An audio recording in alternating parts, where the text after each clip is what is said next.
So hello and welcome.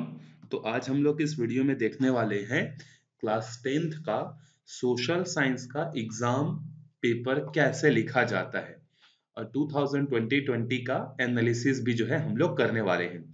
तो इसके पहले वाले वीडियो में मैंने आपको बता दिया था कि 1 मार्क्स के क्वेश्चन, 2 मार्क्स के क्वेश्चन, 3 मार्क्स के क्वेश्चन, 4 मार्क्स के क्वेश्चन के 3 मार्क्स के क्वेश्चन के साथ कैसे जो है आपको डील करना है। अब देखो क्वेश्चन नंबर यहाँ पर है आपका 11 से लेके 14। ये सारे क्वेश्चन में आपको एक एक क्वेश्चन के जो है 4 मार्क्स जो है मिलेंगे और वर्ड्स की जो लिमिट है वो 75 वर्ड है। इस चीज का आपको ध्यान रखना है, वर्ड लिमिट आपको 4 नंबर का है करके एकदम ज्यादा नहीं लिख देना है, ठीक है। तो जैसे फर्स्ट यहाँ पर 11th क्वेश्चन है, What differences do you see between the nationalism and extreme nationalism? Write any four. अभी आपको डिफरेंस लिखना है किसके किसके बीच में, नेशनलिज्म और एक्सट्रीम नेशनलिज्म के बीच में, ठीक है।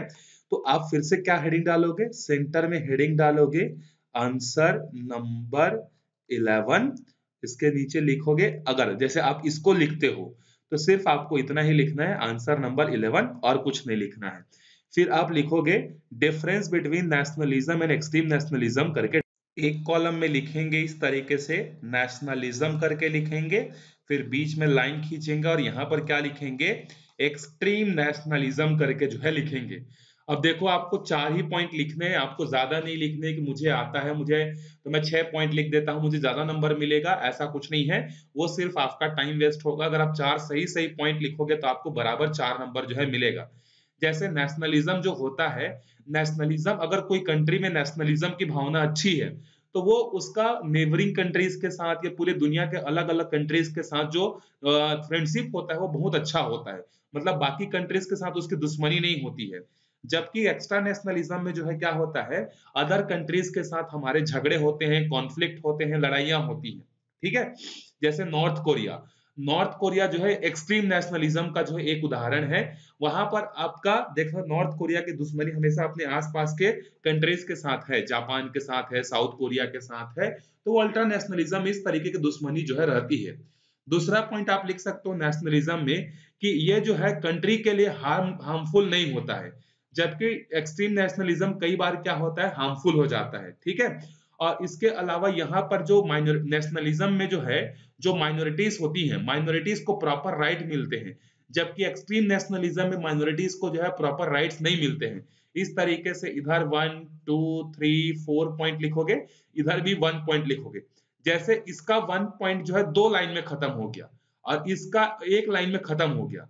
तो अब आप क्या करोगे, 2 लाइन तो यहाँ खत्म हो गया, तो अब यहाँ पे सेकंड इसके जस्ट नीचे मत लिखना, मतलब एक कॉमन लाइन छोड़ देना इस तरीके से, उसके बाद नीचे में 2 लिखना, फिर 2 जहां पर खत्म होगा फिर एक कॉमन लाइन छोड़ना और फिर यहां से ऐसा तीसरा लिखना, प्रॉपर दिखने में अच्छा होना चाहिए।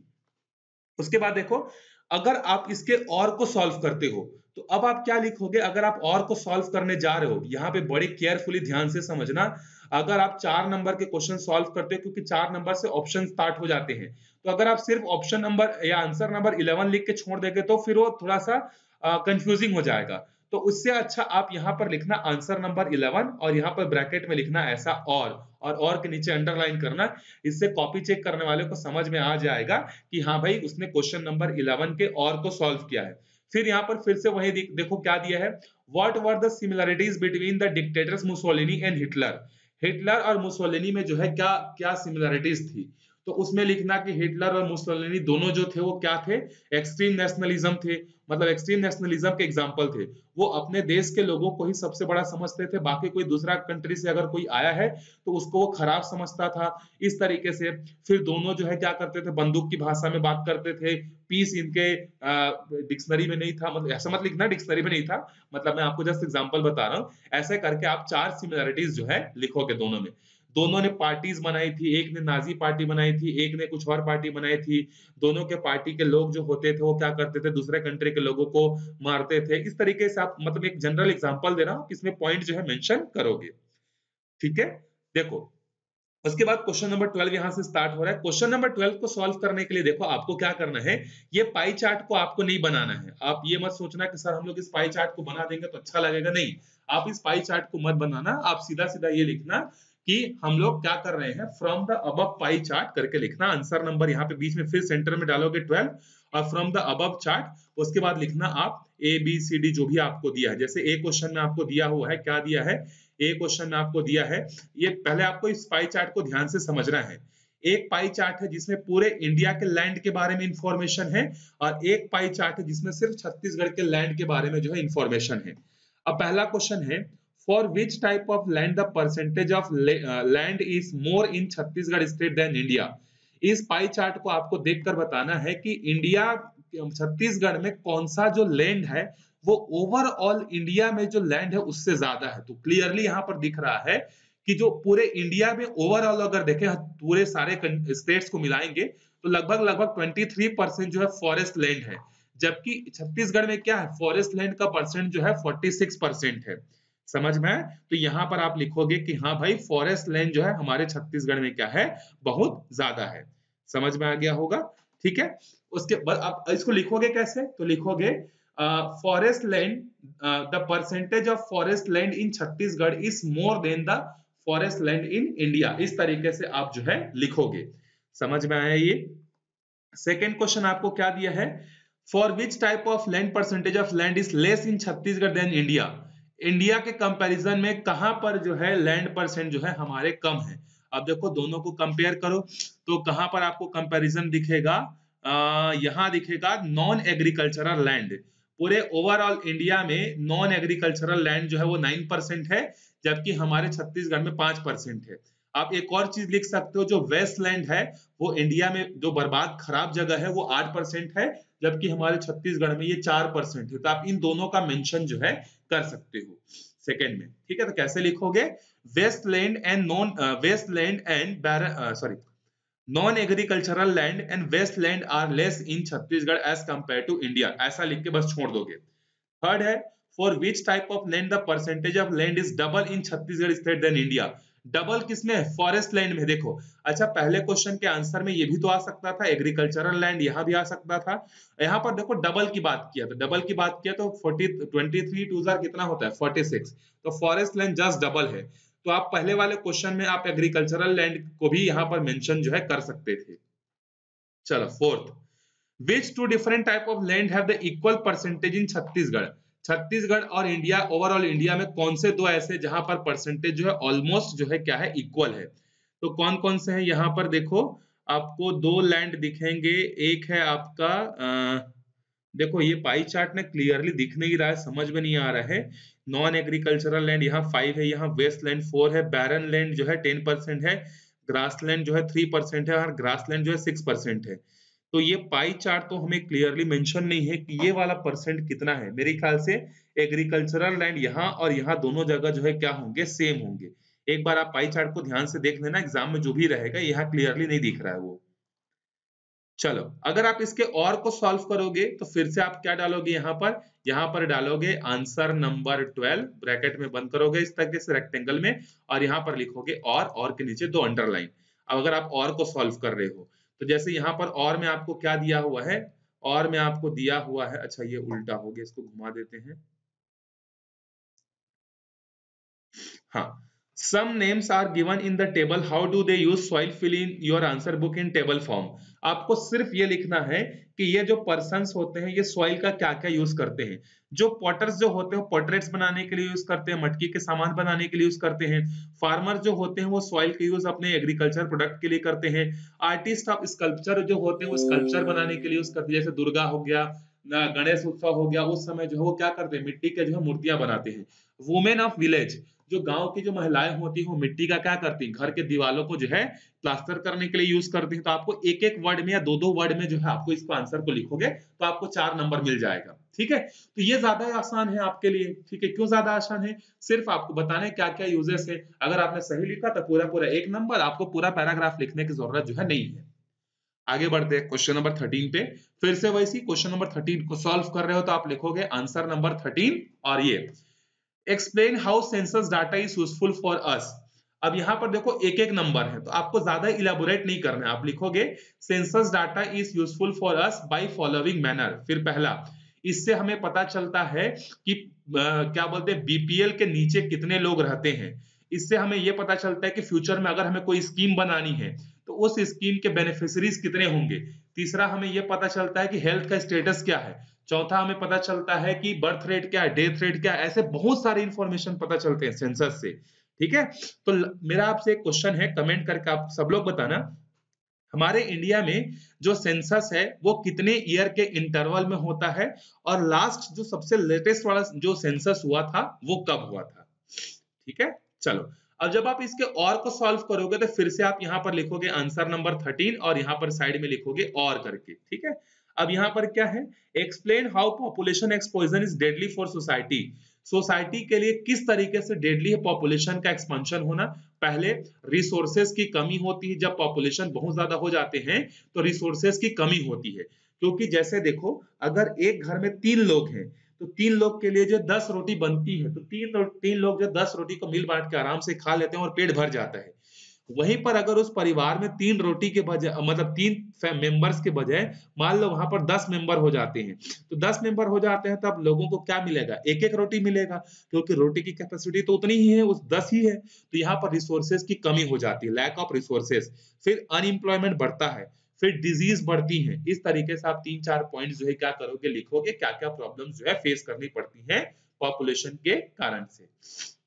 नेक्स्ट है question number 14, When was the Treaty of Versailles took place? Versailles की ट्रीटी जो है कब हुई थी, फर्स्ट वर्ल्ड वॉर के बाद हुई थी कि सेकेंड वर्ल्ड वॉर के बाद हुई थी।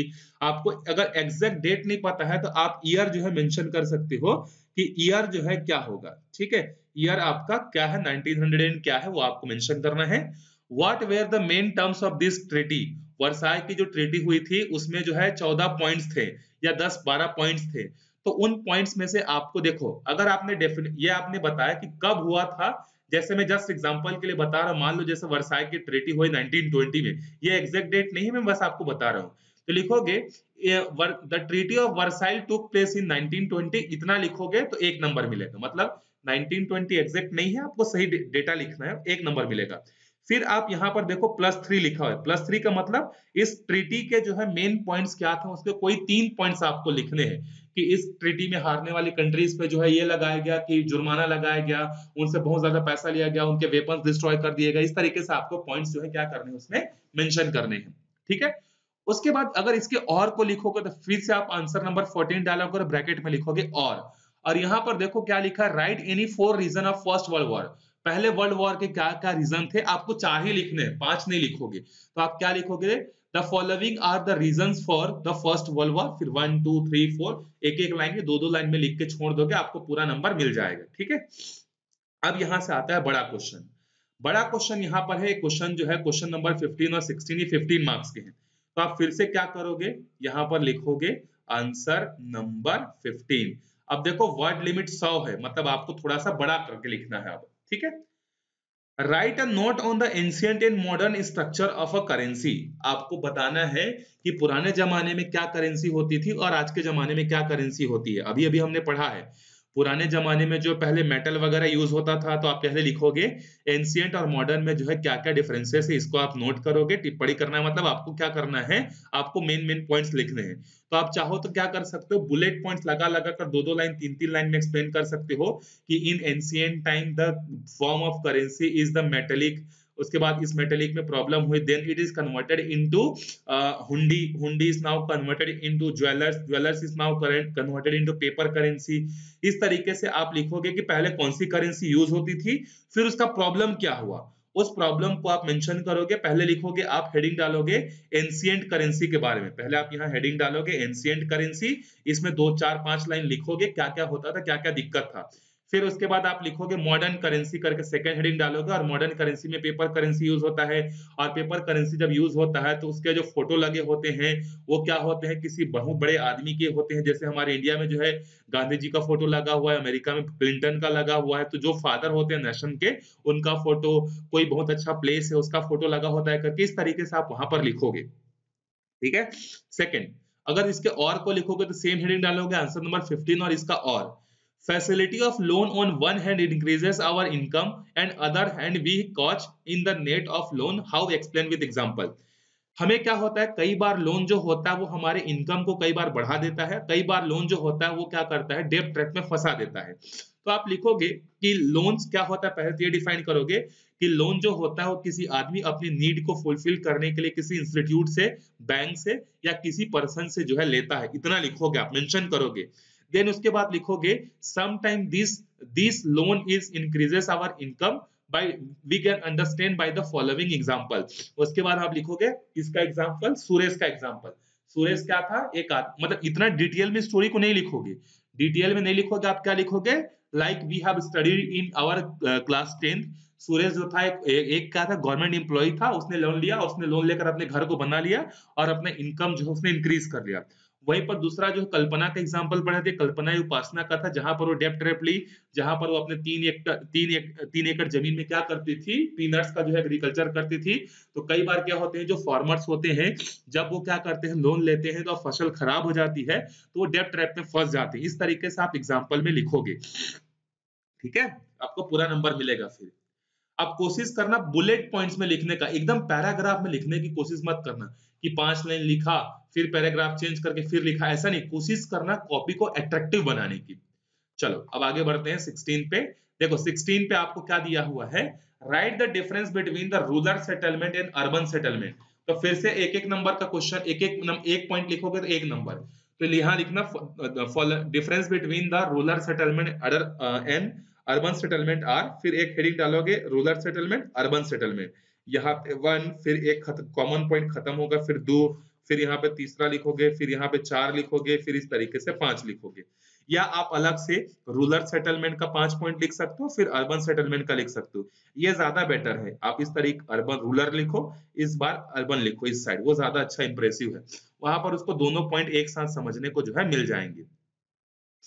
नेक्स्ट है, अब देखते हैं हम लोग यहाँ पे, right the factor influencing the origin of urban settlement. Urban settlement को इंक्रीज करने वाले क्या क्या फैक्टर्स हैं। तो पहला तो है, यहाँ पर जब हम लोग सिटीज में क्यों आते हैं, पहला तो हम लोग आते हैं एम्प्लॉयमेंट की तलाश में, सर्चिंग फॉर एम्प्लॉयमेंट, एम्प्लॉयमेंट हमें मिल जाएगा करके आते हैं। दूसरा, मेडिकल फैसिलिटीज बहुत अच्छी होती हैं शहरों में, एजुकेशन सिस्टम अच्छे होते हैं, सड़कें अच्छी होती हैं, ये बहुत सारे फैक्टर्स हैं। इंडस्ट्रियलाइजेशन हो गया, अर्बनाइजेशन हो गया, ये फैक्टर्स हैं जो कि गांव के रहने वाले लोगों को अट्रैक्ट करती है। इलेक्ट्रिसिटी भी बहुत बड़ा एक फैक्टर है। तो इस तरीके से अच्छा, आप इसमें ना एक काम ये कर सकते हो, 5 नंबर का क्वेश्चन है, तो आप यहाँ पर लिखोगे फैक्टर्स ऑफ अर्बन सेटलमेंट, बीच में ऐसा लिखोगे, क्या लिखोगे, फैक्टर्स ऑफ अर्बन सेटलमेंट। फिर 5 पॉइंट लिखोगे तो एक पॉइंट यहाँ लिख सकते हो, छोटा सा एक पॉइंट यहाँ मेन हेडिंग को लिख सकते हो, जैसे एजुकेशन सिस्टम, यहाँ पर एजुकेशन लिख दिए, फिर यहाँ पर आपने लिख दिया हेल्थ सिस्टम, फिर यहाँ पर आपने लिख दिया कि इंडस्ट्रियलाइजेशन, फिर यहाँ पर आपने लिख लिया एम्प्लॉयमेंट। इस तरीके से फ्लो चार्ट बना सकते हो। फिर एक एक पॉइंट को थोड़ा थोड़ा एक्सप्लेन कर देना, जैसे पहला हेडिंग डालना एजुकेशन, एजुकेशन में 2 पॉइंट लिखना कि बहुत अच्छे अच्छे कॉलेजेस होते हैं जहां पर जो है क्या कर सकते हैं, एजुकेशन गेन कर सकते हैं हाई लेवल का, ये लिख सकते हो। फिर दूसरा लिखोगे हेल्थ स्ट्रक्चर बहुत अच्छा होता है। तो एक आप छोटा सा चाहो तो बीच में फ्लो चार्ट बना सकते हो, फिर एक एक पॉइंट को एक्सप्लेन कर सकते हो 5 नंबर के क्वेश्चन में। ये याद रखना, 5 नंबर के क्वेश्चन में आपको करना है। नेक्स्ट, अगला है explain the power and function of president of India. तो पहले तो आप लिखोगे प्रेसिडेंट ऑफ इंडिया क्या है। President of India is the constitutional head of our republic of India, ऐसा लिखोगे। जो प्रेसिडेंट होता है वो हमारे रिपब्लिक ऑफ इंडिया का क्या होता है, हेड होता है, ठीक है, ये होता है। And the current president of India is Droupadi Murmu, इस तरीके से लिखोगे। फिर नीचे लाइन में लिखोगे the power and function of president of India are given below. फिर आप यहाँ पर फिर से एक हेडिंग डालोगे, चाहे तो रेक्टेंगल में कर सकते हो, चाहे ऐसा डिजाइन बना के कर सकते हो, कैसा भी कर सकते हो।